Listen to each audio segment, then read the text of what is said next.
Hi, folks. Maynard Warren here, and in this video, I'm going to cover the big seven types of sales call reluctance. It's so interesting to me that sales call reluctance is a term a lot of sales professionals, managers, salespeople, etc. They hear sales call reluctance and they immediately think to one of the types of sales call reluctance, which is telephobia. That actually is the reluctance to call, to talk about self-promotional things, to promote yourself, to be visible with prospects, etc. But there are so many other types. And in fact, telephobia is one of the little types of call reluctance. This video is all about highlighting the big seven types of sales call reluctance. Let me go through the list and then I'll explain. Doomsayer, overpreparer, hyperpro, role rejection, yielder, oppositional reflex, and referral aversion. Those are the big seven types of sales call reluctance. Why do I categorize them as the big seven?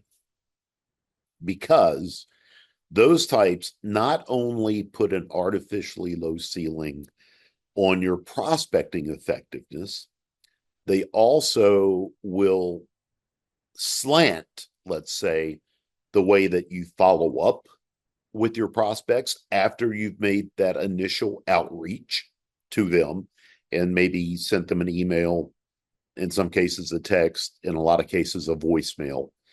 But these big seven will typically have an impact on the way that you follow up and how effective you are when you're following up with someone and your cadence of following up with someone. And now maybe something even at least equally important is these seven types also influence how you are as a salesperson when you're on those sales appointments. Let me just give you one example, and it's the most common type of sales call reluctance, and it's one of the big seven. It's called yielding. Yielder. Yielder. When somebody has it, they are yielding. Well, okay, what is a yielder? A yielder is a salesperson that has a fear of being thought of as too pushy, too forward, and too intrusive. Okay. How does that impact them? Number one, they're always looking for the right time to reach out to a prospect when they don't think they're going to be considered bothersome. Boom, right there, slowing ourselves down. Number two, let's say they've reached out to prospects because even though you're a yielder, perhaps, they're still reaching out to prospects on a somewhat sporadic basis. So now they've reached out, they've left a voicemail, let's say. Now, all of a sudden in their mind, they start to weave these thoughts together about when would be the appropriate time to reach out to them again. And it sounds like this. Well, I called Mr. Smith on Monday, left him a voicemail.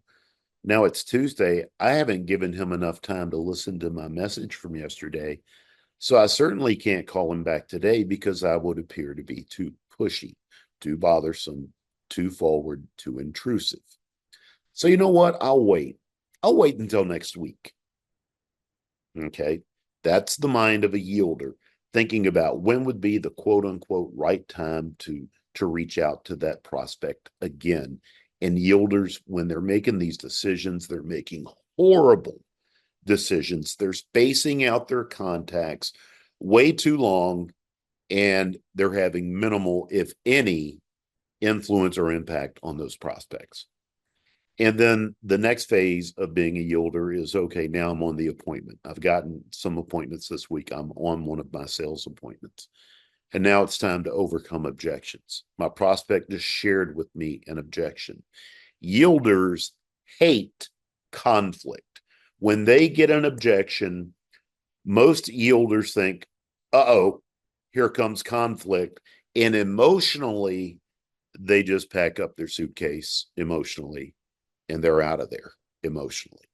Yielders have a horrendous time, difficult time emotionally being able to hang in there and comfortably overcome objections. So that's just a story of one of the big seven.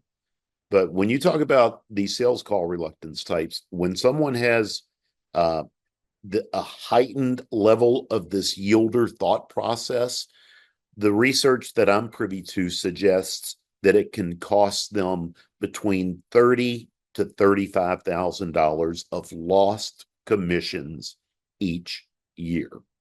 So that was the message of this video, is to highlight the big seven types. Typically, they're the most costly, and most all of them will impact pretty much every part of the prospecting and sales process. Thank you for watching the video.